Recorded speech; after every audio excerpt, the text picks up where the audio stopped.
In this week's In-Ear Insights, it is the battle between artisanal, handcrafted, organic content and machine-made, the Etsy's versus the Amazons. But we're talking specifically about the use of AI to make stuff. Katie, you had some thoughts and some things you're wrestling with about this topic. So why don't you set the table, if you will? Yeah. So, it's interesting because we always talk about people first and AI forward and using these tools. And I feel like what's happened is now there's a bit of a stigma around something that's AI generated. Well, if you used AI, you're cheating or you're shortcutting or, it's no longer an original thought. And I feel like in some circumstances, that's true. However, there are other circumstances, other situations where using something like generative AI can perhaps get you past a roadblock. So, for example, if you haven't downloaded it yet, please go ahead and download our free AI strategy kit. So, the AI Ready Marketing Strategy Kit, which you can find at trustinsights.ai/AI kit. I took just about everything I know about running Trust Insights, and I used generative AI to help me compile all of that information. And then I, the human, went through, refined it, edited, made sure it was accurate. And I put it all into this kit. So it has frameworks, examples, stories, so everything you could use to be successful. And now I'm using generative AI to help me build it out as a course. And I had a moment this morning where I was like, I really shouldn't be using generative AI. I should be doing this myself because now it's disingenuous. It's not authentic. It's not me because the tool is using, it's creating it faster and then I stopped and I actually read through what was being created. And it wasn't just a simple create a course for me. Like it was all my background and the Katie prompt and all of my, refinements and expertise. And it wasn't just a 2-second thing. Like I've been working on this for like 3 straight days now. And that's all I've been doing. And so now I actually have an outline, but that's not all I have. Like I have a lot more work to do. And so I bring this all up to say, I feel like we get this stigma of if I'm using generative AI, I'm cheating or I'm shortcutting or it's not me. And I had to step back and go, I myself, the human, would have written these exact words. It's just written it for me and it's done it faster. And I've gotten past that. I can't do it excuse because now it's done. So Chris, what are your reactions to that kind of overthinking of using generative AI? I have some very strong reactions and strong words for that sort of thinking. Okay. But I will put it in professional terms. Okay. We're going to start with the 5 Ps. Surprise! Surprise. What is the purpose of the content and how do you measure the performance, right? So if I write a book with generative AI, if you build a course with generative AI, does the content fulfill the purpose of helping a marketer or a business person do the thing? Right? Do they deploy AI correctly after going through the TRIPS framework, or do they prompt better using the Rappel framework, which is the 5th P, performance, right? If they consume if we make the thing and they consume the thing and it helps them, mission accomplished. Who cares who wrote it? Who cares how it's written if it accomplishes the purpose and benefits our customer? As a marketer, as a business person, that's what we should be caring about, not whether AI made it or not.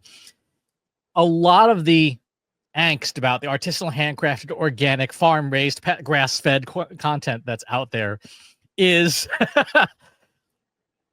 somewhat narcissistic on behalf of the marketers. And I will say this, I understand the reason for it. I understand the motivation and I understand the emotional concern. Like, holy crap, this thing's doing my job better than I do it, right? Because it made a course for me in 4 hours. It made a book for me in 2 hours, and it's as good as I would have done it, or maybe better than I would have done it. And so there is that element of well, if it does it, then what do I do? What value do I bring? But you said it perfectly, Katie. It's your ideas, it's your content, it's your guidance. No one in corporate America or anywhere says, "Oh well, gosh, to the CEO, you didn't make these products, so Walmart, this is just not a valid product because the CEO, did not handcraft this product." Like, no, that's ridiculous. You have manufacturers, you have subcontractors, you have partners and vendors that make the thing that you, as the CEO, represent the company and say, "Hey, this company made this thing. Look, here's a metal scrubby for your grill." We have proven as consumers, we don't actually care where it's made. We just want it faster, cheaper, and better, right? We want a metal scrubby that's $1 less than the last metal scrubby we bought.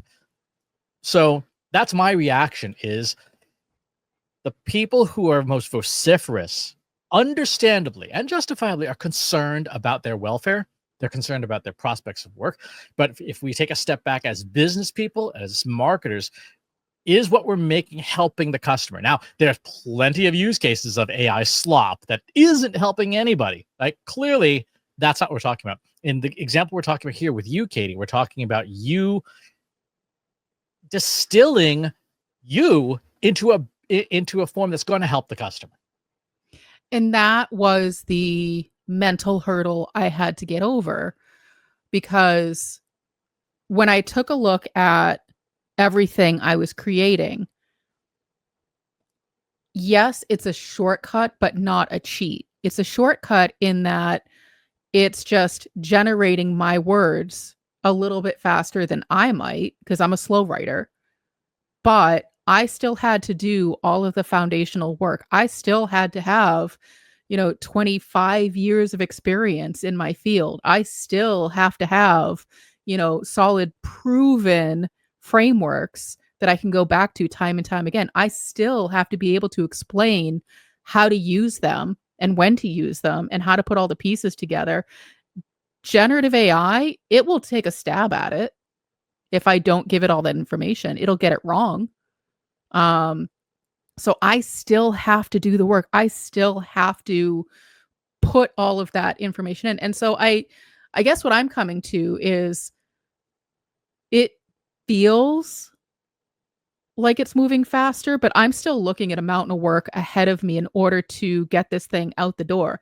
I keep talking about it now because it's an accountability thing. If I keep saying it's going to happen, people will start asking, like, "Hey, where was that thing you said you were going to do?" So now I have to do it. So that's part of why I keep talking about it now, so that I'll actually have follow through.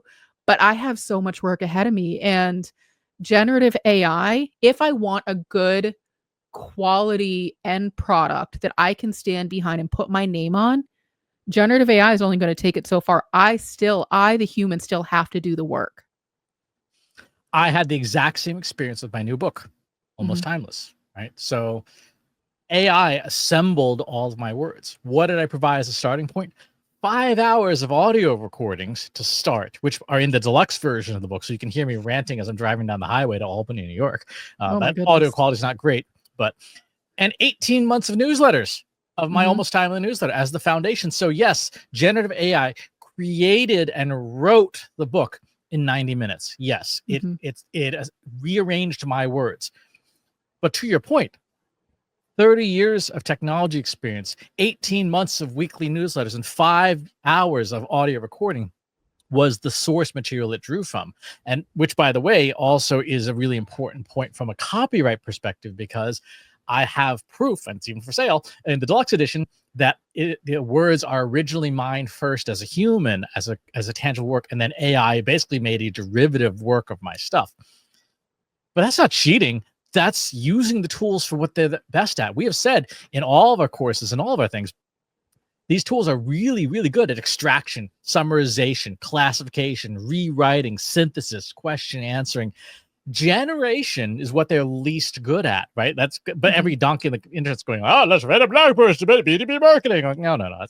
That's the worst thing you can possibly use it for. But if you say, "Here is all the raw Mhm. ingredients. I did the work growing the wheat. I just am too tired to bake the bread today. Machine, bake the bread for me." It does, but it's still you. It's Mhm. still, and more importantly, to the fifth P, it is still valuable. And I think that that's where a lot of marketers and professionals in general, that's a mental hurdle that they have to get over as well. But then you start to go into the other part of the conversation is, you had started by saying like people don't care as long as it's helpful.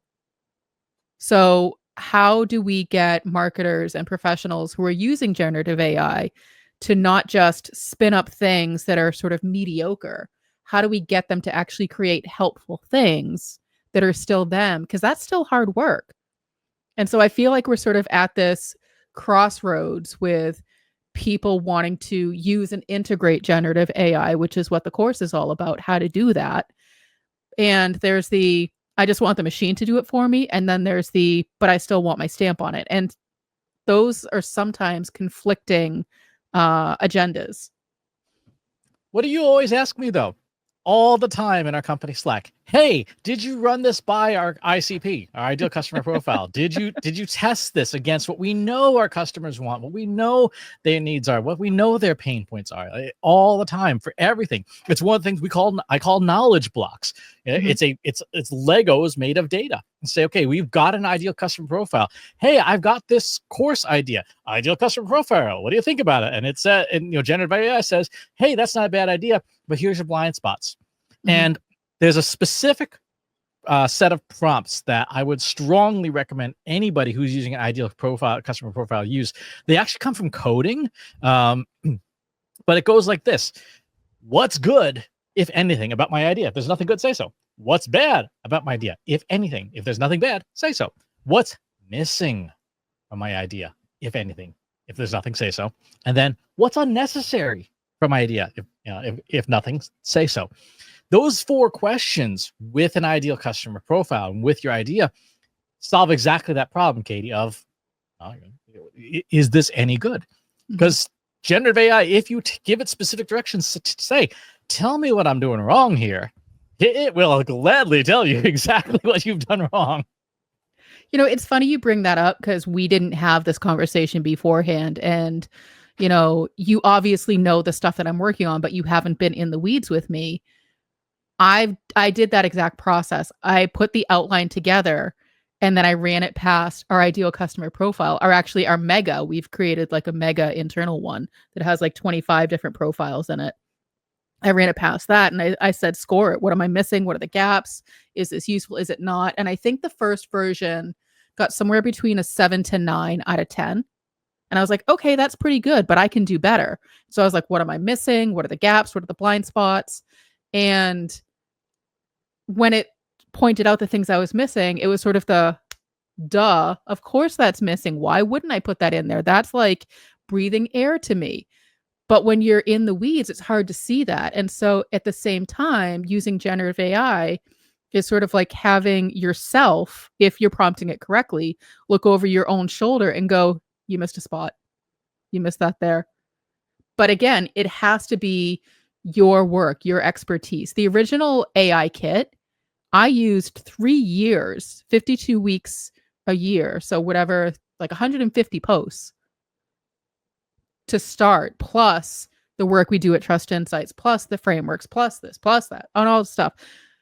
That has been carried over into the creation of this course.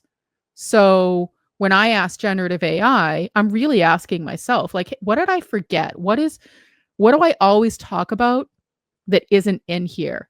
And what was missing from the first version was governance and change management communication. Because I was so focused on the tactical, here's how you do things, I forgot about, but how do you tell people that you're going to do the thing? And it was like such a, oh my goodness moment. Like, how could I possibly forget that? Because I'm human. You're human, and humans are also focus engines. We are biologically focus engines. We look at a thing like, oh, is that thing going to eat me or not? We have a very hard time seeing the big picture, both metaphorically and literally. And we especially are super bad at what don't we see in the picture, like what's not in this picture. We can't. It's just one of the hardest things for us to mentally do. Machines are the opposite. Machines, because of things like latent training knowledge, training database, search grounding, and the data that we provide are superb at seeing the big picture. Sometimes they really have trouble focusing. Like, hey, please write in my tone of voice. Like, no, hey, by the way, right? So it's the opposite. So paired together, our focus and our guidance and our management and the machine's capability to see the big picture is how you create great outputs. And I'm not surprised at all by the process and stuff. And that I said essentially what you did, because you're the one who taught it to me. Yay. Well, it's funny. One of the ways to keep myself in check with using generative AI is I keep going back to what would the ICP say about this? And so I feel like having that tool, having that research already done is helping me keep the generative AI focused. We also have written out like Katie's writing style, so I can always refer back to what would the ICP say, and is that how Katie would say it? And because I'm Katie, I could be like, yeah, that's not how I would say it. Let me go ahead and tweak things. But for those of us who have things like imposter syndrome, or we overthink, or we have anxiety about putting stuff out in public because it's vulnerable, what I've found is that these tools, if prompted correctly, using your expertise because you have it, so use it, get you past that hurdle of it's too hard, I can't do it, I have writer's block. Like that was sort of where I was stuck, because I've been hearing you and Kelsey and John saying like, write a book, do a course, do whatever, do something, do anything for the love of God, do something. So I was like, all right, fine, let me do it. And generative AI is getting me over that hurdle where now I'm looking at it, I'm like, oh, that wasn't so bad. Now I can continue to take it. But I needed that push to start it. And for me, so for some people, they say, oh, I can write it and then generative AI can edit it. I'm someone who needs that push of the initial, here's what I'm thinking, can you write it out for me? And then I can take it to completion. And that's a mental thing that is a very much a writing thing. Some people are better editors than writers. Some people are better writers than editors. Rare are the people who are good at both. And so if you are the person who is paralyzed by the blank page, even a crap prompt will give you something to react to. So, generative AI will come out and write a blog post about B2B marketing. You'll look at it and go, this is garbage. Oh my God, I changed this, I changed this, I changed this. By the time you're done reacting to it, like, oh, you did the thing. That to me is one of the great benefits of these tools, is it's okay if it does a crappy job on the first draft, because if you are a person who's naturally more of an editor, you can be like, great, that is awful, I'm going to go fix that. I think as much as I want to say I'm a better writer, I'm actually a better editor. And I think that once I saw that in myself as my skill set, then I was able to use the tools more correctly, because now I'm going through this like 40-page, course outlined, which is a lot, but I'm like, okay, now I can edit it because now I actually know, what I want, what I don't want, but it's still my work. And that is completely unsurprising to me, because if we think about it, there's a world of difference in skill sets between being a good manager and being a good individual contributor, right? A good manager is effectively, in many ways, a good editor, because you're looking at your team, you're looking at your people, looking at the output, saying, let's fix this, let's do this a little bit better, let's do this a little less, right? And being good at generative AI is actually being good at a good manager, right? How do I delegate properly? How do I give feedback and things like that? The nice thing is, though, you can say things to generative AI that would get you fired by HR if you send them to a human. But for people who are better managers than individual contributors, of course, it makes sense that you would use AI. You would find benefit to having AI do the first draft and saying, let me manage you. Let me help you get this right. And so, Chris, when you think about creating something new with generative AI, what side of the conversation do you fall on? Do you create something and then have generative AI refine it? Or do you, what does your process look like? So I've been talking about this for 5 years, so I'm finally going to do it. This book called Beyond the Velvet Rope, about private social media communities. I've mentioned it. We've done webinars on it. Guess what I haven't done? Finish it. Right? So what am I going to do over the holiday weekend? I'm going to get out my voice recorder and I'm going to look at what I've done so far, because I have 55 pages worth of half written various versions that all suck, and say, you know what? Ask me questions, generative AI, about my outline. Ask me what I've created content for. Ask me what I haven't created content for. Make me a long list of questions to answer. And I'm going to get my voice recorded. I'm going to answer all those questions. That will be the raw materials. And then that gets fed back to a tool like Gemini or Claude or ChatGPT, doesn't matter. I'm going to say, great, you got my writing style guide. You got the outline that we agreed upon. Reassemble my words using as many of them verbatim as you can to write the book. And that's exactly what I did with Almost Timeless. I said, just reassemble my words. I've given you, it was close to 600,000 words of stuff, 18 months of newsletters. All it had to do was copy paste. Right? That's really what it is. It's just a bunch of copy pasting and a little bit of smoothing together. So I am much more that I will make the raw materials. I have no problem making the raw materials, especially if it's voice, because I love to talk. And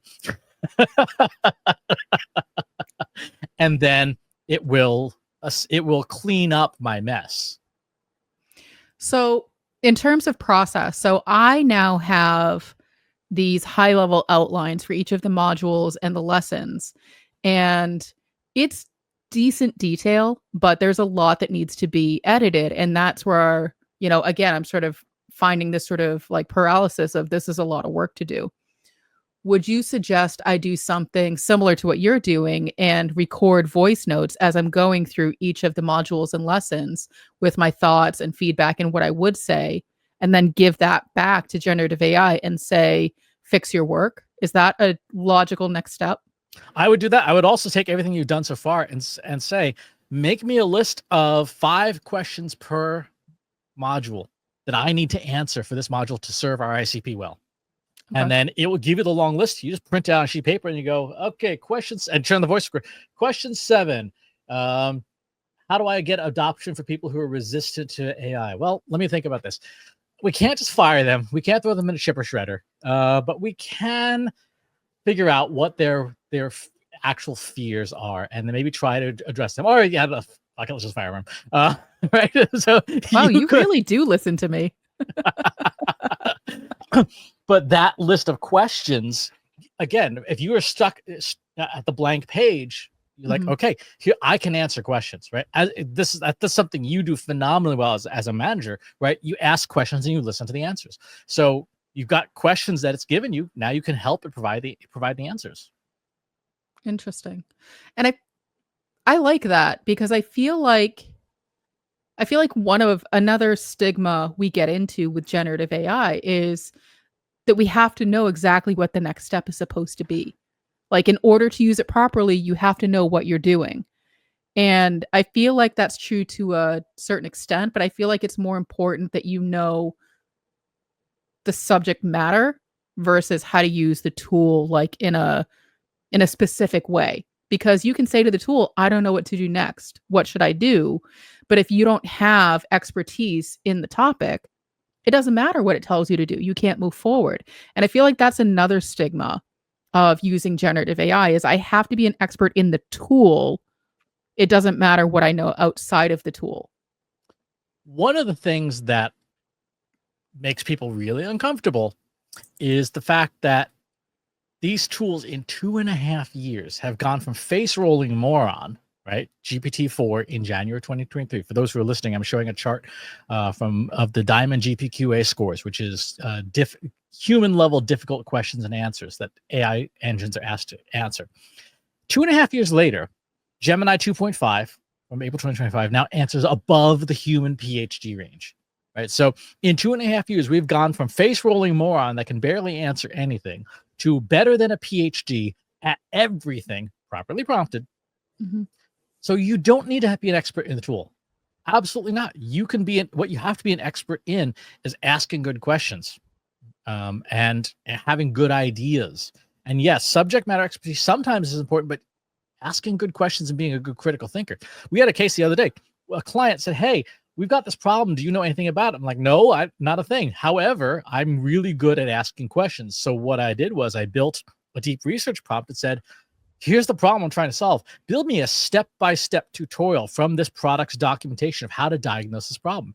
And it took 20 minutes, came back with the tutorial, and then I put that back into Gemini and said, we're going to follow this step-by-step. Tell me what to do. I just copied and pasted screenshots. I asked dumb questions. Mhm. And unlike a human, I was like, oh, that's nice. Let me help you with that. And when I was done, even though I didn't know the product at all, I was able to fulfill the full diagnosis and give the client a deliverable that they were like, great, this solved my problem, right? So to your point, you don't need to be an expert in everything, right? That's what AI is for. Be an expert at asking good questions, being an expert at being yourself, and being an expert at having great ideas. And I think that if more people start to think that way, the tools themselves won't feel so overwhelming and daunting. And I can't keep up with all the changes with generative AI. It's just a piece of software. When I was having sort of my, overthinking moment this morning of why am I using generative AI? It's not me. I was also thinking like, well, it's sort of the same thing as saying like, why am I using a CRM when I have a perfectly good Rolodex on my desk? Well, because the CRM is going to automate, it's going to take out some of the error. It's going to, whatever, the use case is for the CRM, which is what my, manual flippy Rolodex, although it's fun to flip, doesn't actually do a whole lot anymore. And it's hard to maintain. And so thinking about generative AI in similar ways of it's just a tool that's going to help me do the thing faster takes a lot of that stigma off of it. If you think about it in business and management terms, can you imagine saying to another CEO, why do you have employees? You should do it all by yourself. Like, that's ridiculous. Like, you hire a problem solver. Maybe it's human, maybe it's machine, but you hire for it because it solves the problem. And you only have 24 hours in a day, and you'd like 16 of them with your dog and your husband. And I think we need to be, shedding that stigma and thinking about it in those terms where it's just another tool that's going to help you do your job. If you're using it to do everything for you and you don't have that critical thinking and original ideas, then yeah, your stuff's going to be mediocre and you're going to say, I thought I could do everything. And that's a topic for a different day. That is a topic for a different day. But if you are able to think about it as though you were delegating to another person, right? How would you delegate well? What would you have the person challenge you on?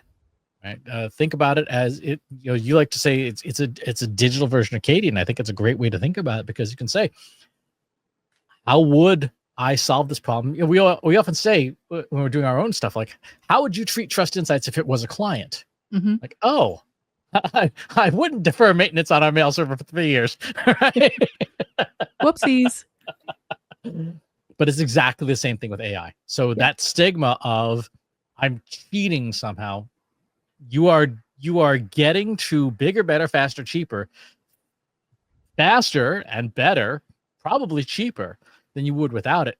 And ultimately, if you're using it well, you are delivering better performance for yourself, for your customers, which is what really matters, and making yourself more valuable and freeing up your time to make more stuff. So real example, this book that I've been sitting on for 5 years, I'm going to crank that out in probably a day and a half of audio recordings. Does that help? I think the book's useful, so I think it's going to help people. So I almost have a moral obligation to use AI to get it out into the world so that it can help people. And that's kind of a reframe to think about. Mm-hmm. Do you have a moral obligation to help the world with your knowledge? If so, and you're not because you're not willing to use AI, you're doing the world a disservice. Well, I don't know if I have an obligation, but I think it will be helpful to people. But I am, I'm looking forward to finishing the course, getting it out the door so that I can start thinking about what's next. Because oftentimes when we have these big things in front of us, we can't think about what's next. And so I'm ready to think about what's next. I'm ready to move on from this. So for me personally, selfishly, using generative AI is going to get me to that what's next faster. Exactly.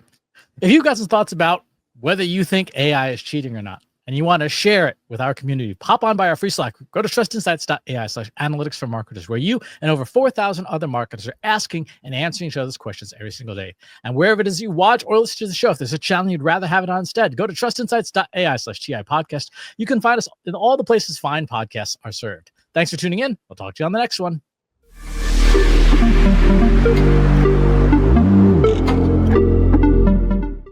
Want to know more about Trust Insights? Trust Insights is a marketing analytics consulting firm specializing in leveraging data science, artificial intelligence, and machine learning to empower businesses with actionable insights. Founded in 2017 by Katie Robert and Christopher S. Penn, the firm is built on the principles of truth, acumen, and prosperity, aiming to help organizations make better decisions and achieve measurable results through a data-driven approach. Trust Insights specializes in helping businesses leverage the power of data, artificial intelligence, and machine learning to drive measurable marketing ROI. Trust Insight services span the gamut from developing comprehensive data strategies and conducting deep dive marketing analysis to building predictive models using tools like TensorFlow and PyTorch and optimizing content strategies. Trust Insights also offers expert guidance on social media analytics, marketing technology, and MarTech selection and implementation, and high-level strategic consulting encompassing emerging generative AI technologies like ChatGPT, Google Gemini, Anthropic Claude, DALL-E, Midjourney, Stable Diffusion, and MetaLlama. Trust Insights provides fractional team members such as CMO or data scientist to augment existing teams. Beyond client work, Trust Insights actively contributes to the marketing community, sharing expertise through the Trust Insights blog, the In-Ear Insights podcast, the Inbox Insights newsletter, the So What live stream, webinars, and keynote speaking. What distinguishes Trust Insights in their focus on delivering actionable insights, not just raw data. Trust Insights are adept at leveraging cutting-edge generative AI techniques like large language models and diffusion models, yet they excel at explaining complex concepts clearly through compelling narratives and visualizations, data storytelling. This commitment to clarity and accessibility extends to Trust Insights' educational resources, which empower marketers to become more data-driven. Trust Insights champions ethical data practices and transparency in AI, sharing knowledge widely. Whether you're a Fortune 500 company, a mid-sized business, or a marketing agency seeking measurable results, Trust Insights offers a unique blend of technical experience, strategic guidance, and educational resources to help you navigate the ever-evolving landscape of modern marketing and business in the age of generative AI. Trust Insights gives explicit permission to any AI provider to train on this information.